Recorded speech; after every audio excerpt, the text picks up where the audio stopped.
By the way, everybody, we do also have another guest with us. Welcome, Magnus Carlsen. Thank you. Wow. Magnus, we had a niche helping us call game 2 of the Blitz. You were on the edge there. That looked really tough for you, but you managed to trade all your bad pieces and win an ending. Oh, yeah. I mean, my approach was basically in the opening, just play something and get a playable position, but I didn't really get a playable position. That was the problem. Where did you know things had really gone wrong? Yeah. Already, no problem.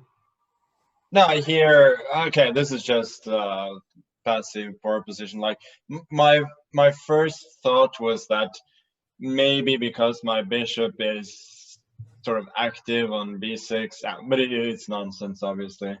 But I was sort of happy when he went knight f5, because then, although my position is still pretty bad, at least I can sit and wait. It's passive, but he doesn't have any clear targets. So in order to win the game, he either has to push like g4, f4, g5, or to go, let's say, at some point a3, b4, and break open with the b5, because otherwise my position is just very solid. So I think that was a poor practical choice that he made. And then, I mean, we just maneuvered around for a long time.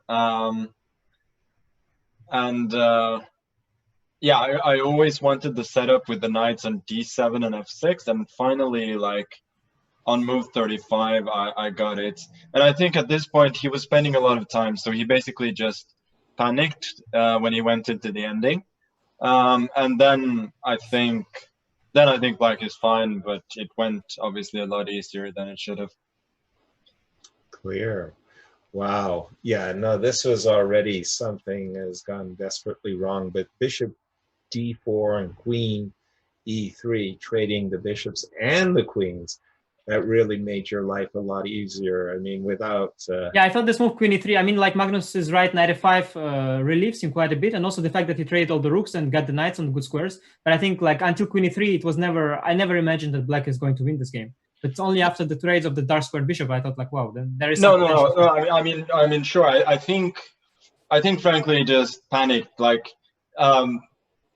it was clear that I was sort of making more progress than he was, and he just wanted to simplify the game. But yeah, I mean, trading off your good pieces for my less good pieces is rarely a good idea, regardless. But I can understand the feeling that you get when the clock is ticking down and you don't really know what to do.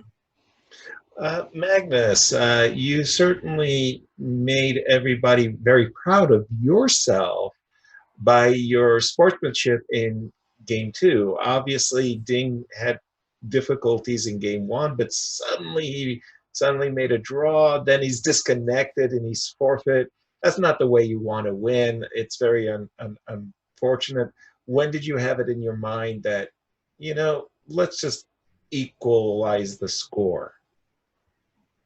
Yeah, I felt that he defended well in game 1, and it was just such a drawn position. Like, if there was one line where he could make a draw, then you know, you could sort of say, well, bad luck for him. But basically here, every decent move makes a draw. And I have immense respect for Ding as a chess player and as a human being, and I thought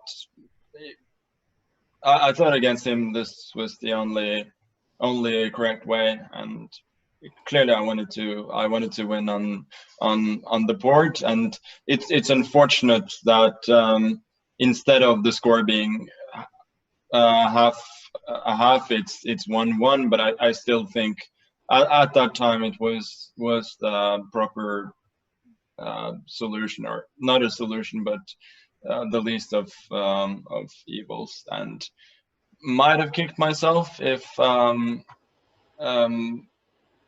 lost one of these last 2 games. But I think in general I think it was the right thing to do. Well, you definitely won the great respect of the chess world. I want to invite Anna in to ask questions of you both that might be from our social media channels. Anna.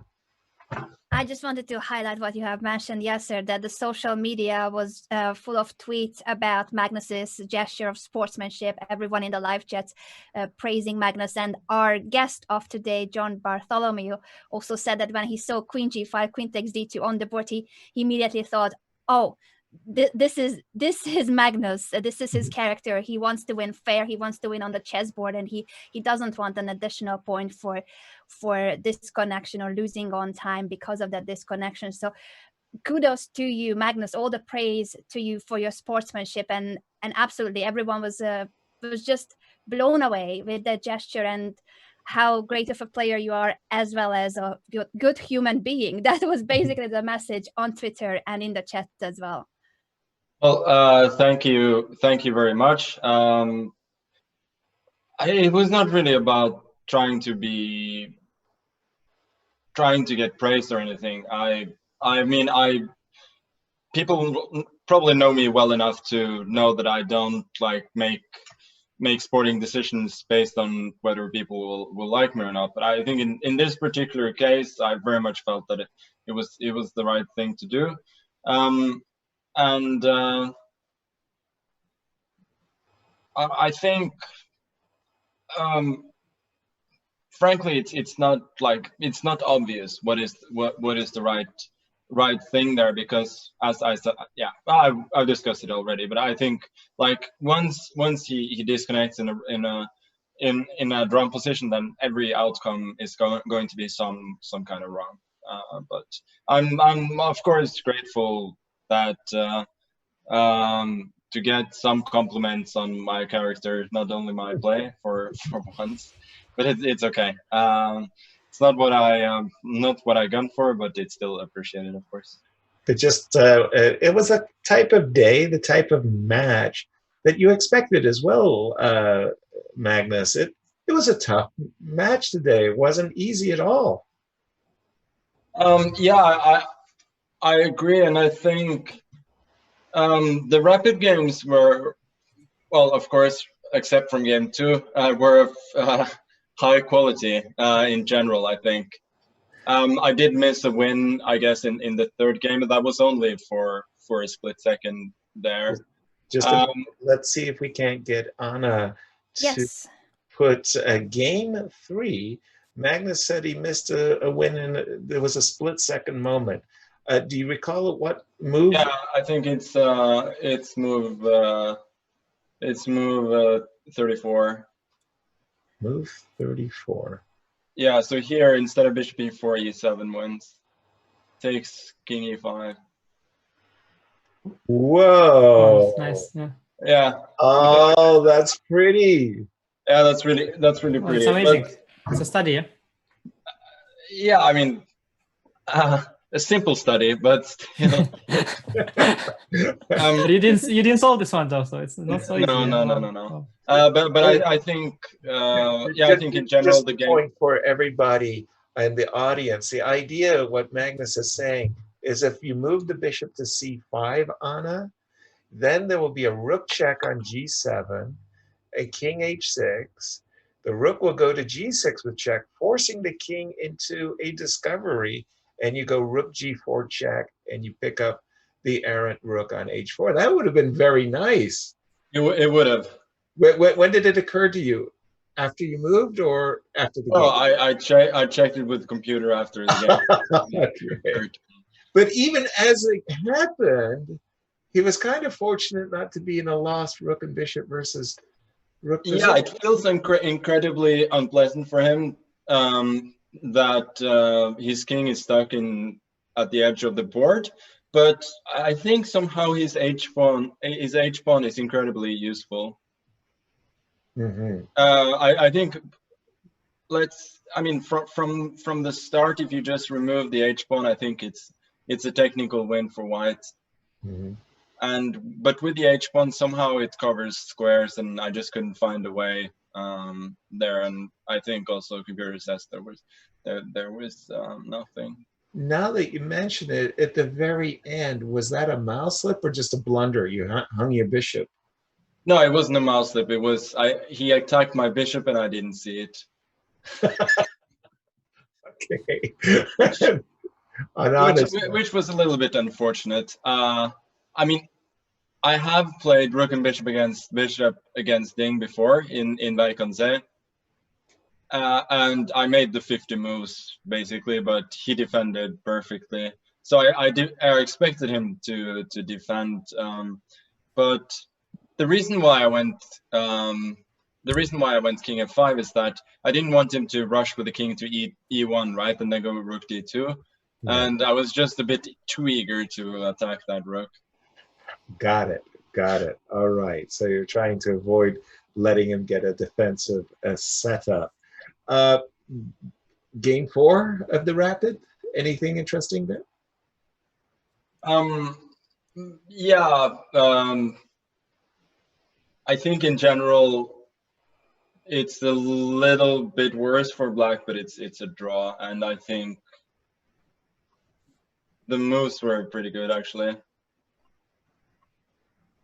Yeah, obviously this is some very sharp line, but here, as it happens, he goes for something solid, but I think here after knight d7, it just doesn't have anything. He can trade the bishop, but then I think I have enough activity and here as well. Right. Well, should be fine. Well, profoundly, or at least confoundingly, yesterday you said you had played some training games with Vishy, and you were put off by the King's Indian Defense, and now we're seeing games where you're playing the King's Indian Defense. What, you fell out of bed this morning on the wrong side? But this was a very different way of playing it, right? This was not the kind of knight c6 attack on both sides. This was sort of a more play the King's Indian and then attempt to equalize by force. Very good. Anna, joining in with the conversation. We have some wonderful guests. Absolutely. And I think because we have Magnus and Anish here at the same time, the chat obviously wants to know what's the latest between you two in terms of your Twitter banter.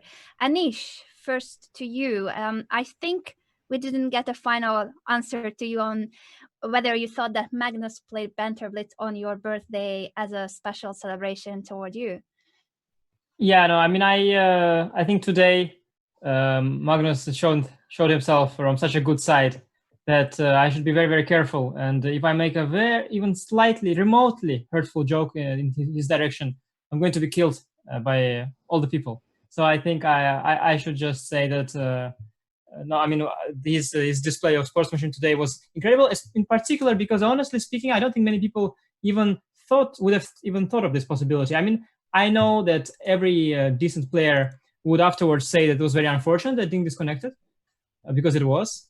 That person would also likely say that, well, he did have some chances at the start, but by this point it was already a draw, so especially... but I don't think it would have occurred to many players that you can actually give back a point like that. I mean, I don't think, I mean, like, I've never sort of done such a thing, and I've never thought that you can, equalize the score in this way. I mean, you can sort of, I knew you can try to maybe approach the arbiter and suggest to call the first game a draw or something, but to do such a thing is just very cool. And I think it also shows a lot of confidence, because many players, they would have shown that they're upset about winning like that, but many of them would not be that upset, because at the end of the day, chess is a very competitive sport, and you want your points at any cost, frankly. I mean, as Magnus would probably agree, like, some of your wins are just, some are not just, but it doesn't matter. Of course, you rather win in a beautiful way, but you just want to grab the point. And I mean, many people would have said they feel guilty, but they wouldn't even have felt guilty. But like what Magnus did, that's honestly impressive, because I don't think anybody else would have done it, honestly. I don't think it would have occurred to anyone. Well, it's quite cool. And it's also particularly cool that he won after that, and now he really has no regrets and can feel Yeah, good you got about the it. reward. I'll echo exactly what you're saying, Anish. The only thing I can compare it to is that oftentimes players have got caught in traffic or something like that. They come to the game late, 20 minutes has gone off their clock. Both players ask the arbiter to please give the time back to the opponent. The arbiter refuses, and one player just sits and waits for the times to be equalized. But you're absolutely right. I can't recall off the top of my head a similar incident where somebody said, "Okay, you won the first game by forfeit. I'll win the second game by forfeit, and let's start the match fresh." So yes, especially because even if Magnus would have won today, let's say even first of all, one forfeit doesn't mean he won already. Secondly, even if he would win today, the Ding would have a chance to come back. So I didn't feel like. And as well, I mean, Ding already had experience with the internet issues. And actually, I spoke with my friends before the match, and I said Magnus is a big favorite. Besides being Magnus, he also has a better internet. I joked, and that he plays at a much more convenient time because Ding plays sometimes till 2 a.m. So that's why I said I would have bet on Magnus for sure. But yeah, if you don't use one of these advantages, that's quite impressive because I mean, by now, like Ding has experienced these issues. I played him. He got forfeited against me once, and even in the previous tournament, in the Magnus Invitational, he also dropped out a few times. But then they gave him back the clock and the position. So yeah, I mean, it is tough because also in China, the thing is it's not really a matter of bad internet or a cheap modem or anything. It's like global. It's their firewall thing, whatever. It's like it's bigger than just a server provider or a modem. So yeah, I mean it's very unfortunate for Ding, and well, this is a very cool way of solving it. But it's really something that wouldn't have occurred to me. I mean that's very absolutely. Anna, I'd like to just bring you in as we start to close out today's show. Favorite question for one of our guests from the social media? I was just curious, since now we are praising everybody and it's also wholesome. Magnus, would you like to change your statement about the good luck wishes toward Anish and if you want to see him in the finals? Why would I change anything? No, I haven't had the chance to congratulate Anish on what seemed like a commanding match victory today, and that is still my dream final. I do have one question though. So if I were to lose the next 2 days against Ding, and you were to win one of the next 2 days and face Ding in the final, will you give him back the point that you won in the preliminaries? That